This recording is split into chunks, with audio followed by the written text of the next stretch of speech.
How's it going, everyone? AkibanaZero here.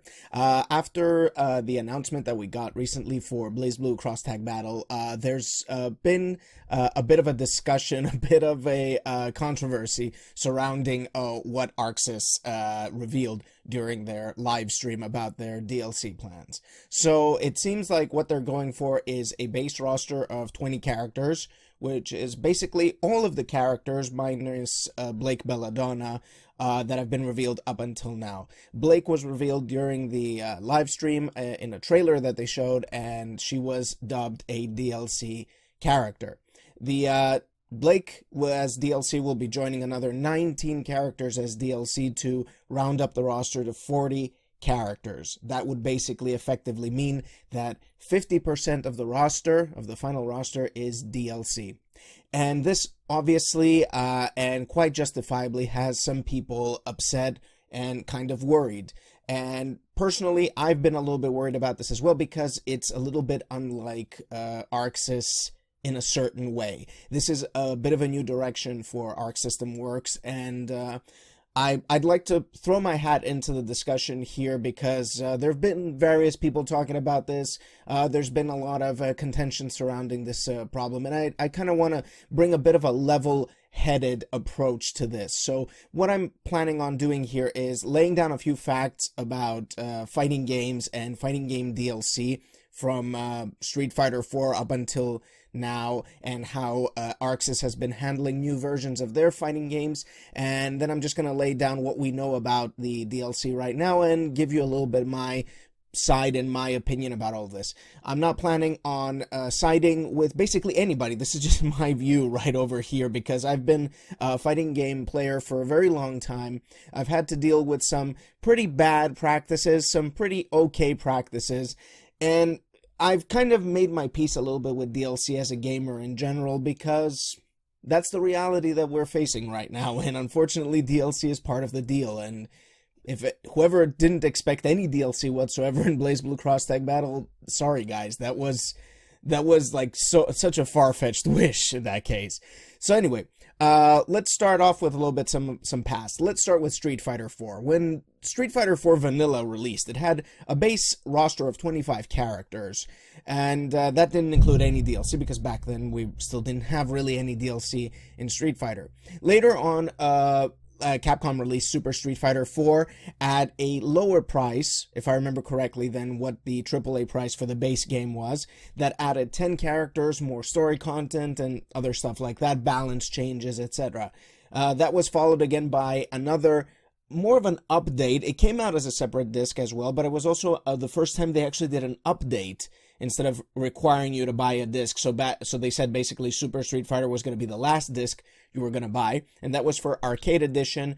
That added 4 characters to the roster, and that was followed short after again with another update, Ultra Street Fighter 4, that added another 5 characters, and that rounded off the roster to 44 characters. Now, we were required to buy a whole new disc for Super Street Fighter 4, albeit at a lower price. For AE, we needed to pay, I think, if I remember correctly, it was $15. And then for Ultra, it was, I want to say, another $15. I don't remember exactly the prices, and I can't really find them in my research right now. Let's move on, though. Let's come closer into the present, and let's look at Street Fighter V. Street Fighter V released with a base roster of 16 characters, and from there on, any characters that were added were included in annual season passes of 6 characters apiece. So that was Season 1 had 6 characters, Season 2 had 6 characters, and now Season 3, the upcoming season, will have another 6. Each season pass was priced at $30 and included a battle costume, a premium costume for each of the characters included in the season pass. So yeah, $30 per season pass for 6 characters, and a $60 base game that includes free updates, including the Arcade Edition update that's happening now. If you have the base Street Fighter V game, you get it for free. But that doesn't include any added characters. All characters are added through season passes, but you can also unlock characters in Street Fighter V with in-game currency. So basically, gameplay-related stuff in Street Fighter V you can potentially get for free. Now, let's look at another game, Injustice 2, released with a base roster of 28 characters, and there was also one pre-order character, which I think became a DLC character later, and that was Brainiac. So let's just say base roster of 28 for a $60 priced game. From there on out, there have been, I think, 2 or 3 combat packs of 3 characters each that add DLC characters. You can get them separately, or I think you could also get them in packs. Again, somebody might want to clarify this in the comments section. Some of these characters are guest characters, including the Ninja Turtles, and they also include classic DC characters, and they also include Mortal Kombat characters, which is pretty interesting. Okay, so there's a mix of DC characters and guest characters in these DLC characters. Why am I saying this? Because the next one that we're going to look at is probably what somebody would consider seemingly the best package, the best bang for your buck. That's Tekken 7 with 31 characters plus a pre-order character who probably became also a DLC character after. And after that, there's been like 2 or 3 DLC characters that have all up to now been guest characters. That would be Geese Howard and the newly announced Noctis. These guys have been DLC characters. I forget who was the first DLC character, but yeah, okay. Anyway, you get where I'm going at with this. Also, keep in mind that these DLC characters individually are priced somewhere between $4 or between $4 and $6, maybe $7. Depends on the game, I guess, and depends on the era as well. So yeah, moving on. Let's go into Arc System Works territory now. Let's look at what Arc Systems has been doing about DLC up until now. Guilty Gear had a base roster. We're talking about Guilty Gear Xrd here, the latest edition of Guilty Gear. It had a roster of 15, a base roster of 15 characters plus 2 DLC, with one of them, Elfeld, if I remember correctly, being free for a limited time once the game was released. Revelator released later on, and was actually a full disc release. It was not an update to the game. It was a whole new game, which added 6 characters, story content, etc., and also had 3 DLC characters, and one of them you could actually use in-game currency to unlock if you wanted to. Now, this is, and following Revelator, we got the Rev 2 update, which kind of changed things up. You didn't need to buy a new disc for Rev 2. You actually just needed to pay $20, and you would get an update that included 2 characters, new story content, and balance updates and all of that stuff. And that's Guilty Gear. Let's look at BlazBlue. BlazBlue had a base, the very first BlazBlue, Calamity Trigger, had a base roster of 12 characters, no DLC back then. Continuum Shift added 6 characters, 3 of which were DLC, and one of them, if I remember, it was Makoto, was free for a limited time after release. Continuum Shift was followed by Continuum Shift 2, which basically was a balance update, and that was for free, if I remember correctly, and maybe some story content, I'm not sure. Continuum Shift 2 Extend was a whole new disc, which added a single character, and I guess some story content. That was pretty bad deal over there. Chrono Phantasma was the next version of the game, which added 7 characters, 2 of which were DLC. I'm not really sure if one of them was free for a limited time. Somebody could probably clarify that. Chrono Phantasma was followed by Chrono Phantasma Extend, which added another 2 characters to the roster. And then finally, which was again another disc release. Each of these, besides Continuum Shift 2, everything else I'm telling you guys is another disc release. They released a whole new disc for it. And then finally, we got Central Fiction, which is the version we have today, that added 8 characters, 3 of which were DLC, and if I remember correctly, one of them might have been free for a certain period of time. And I think that might have been Mai, specifically, yeah. So, a note to make here about BlazBlue specifically is I don't remember a BlazBlue game ever releasing, the base game ever releasing for more than $40. I'm not entirely sure if there's ever been a AAA priced $60 BlazBlue game.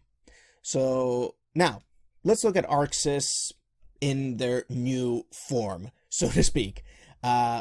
their first upcoming game that's coming out, which is being published by Bandai Namco, is Dragon Ball FighterZ, and that game is AAA priced, $60, and it also has a season pass priced at, I want to say, maybe 15 or I'm not sure how much it's priced for.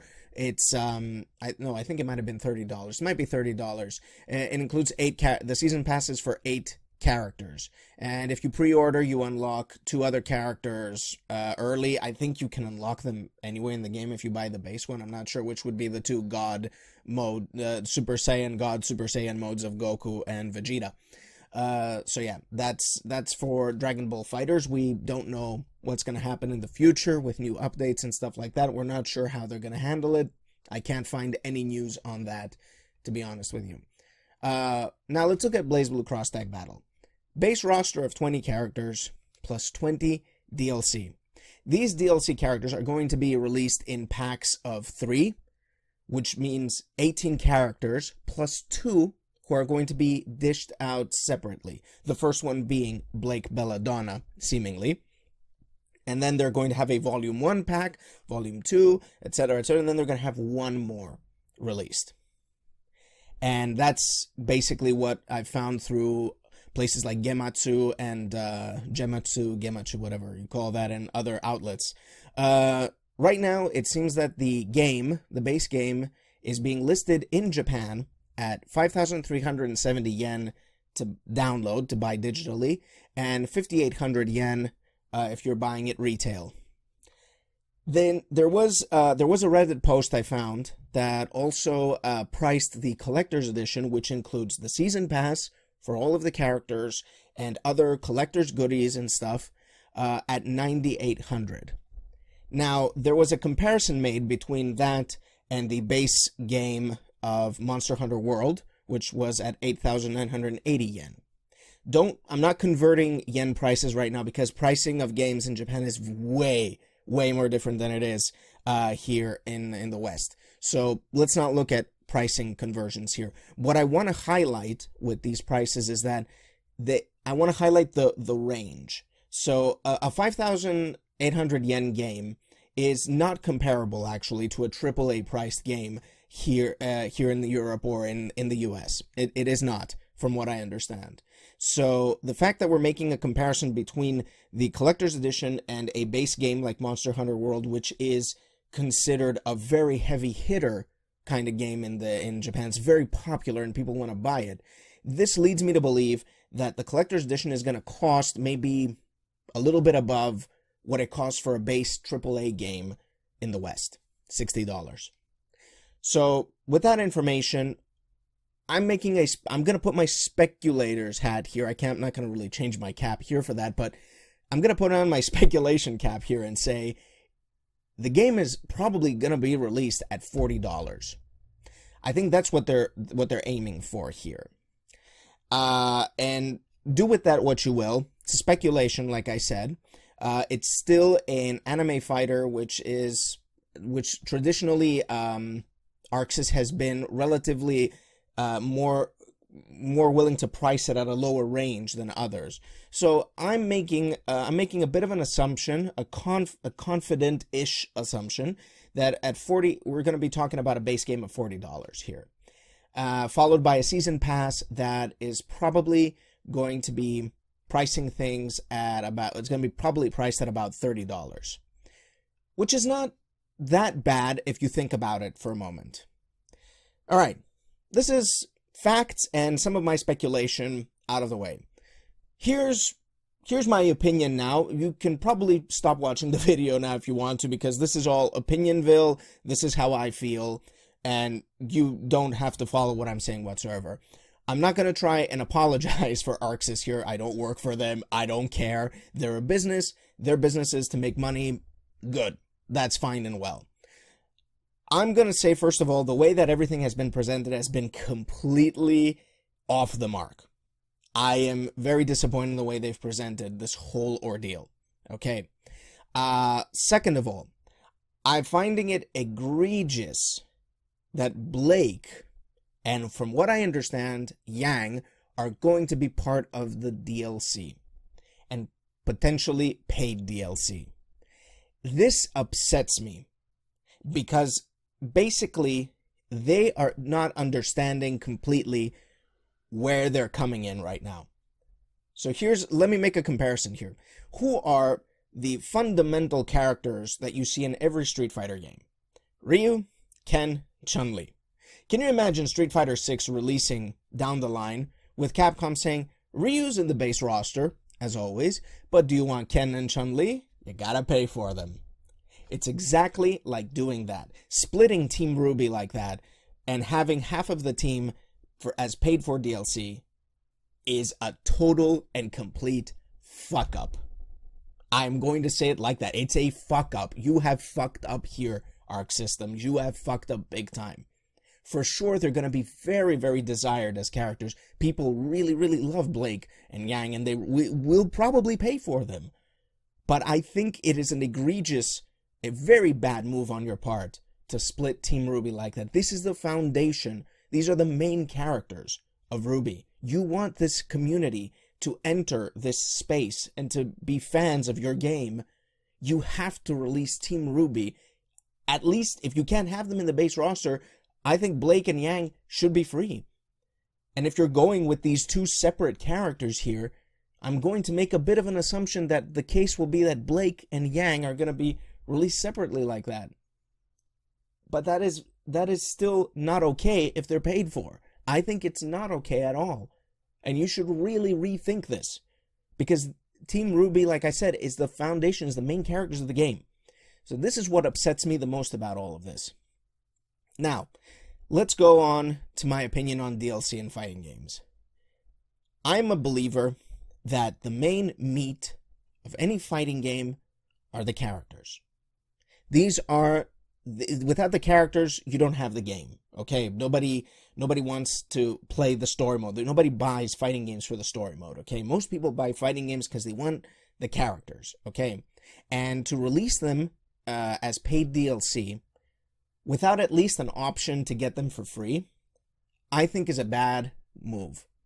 I think it takes advantage of the community, and it takes advantage of the community in a bad way. Okay, this case is no different. Do I buy season packs of fighting games that I like? Yes, I do.